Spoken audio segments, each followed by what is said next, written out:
تفتكر إيه هي أغلى دولة في العالم؟ تعال نشوف أغلى 5 دول من حيث تكلفة المعيشة. قبل ما نبدأ ما تنساش تذكر الله في التعليقات وتعمل لايك واشتراك لمتابعة كل ما هو جديد.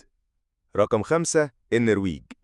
الحياة هناك غالية جدا، من السكن للأكل، لكن الرواتب كمان عالية.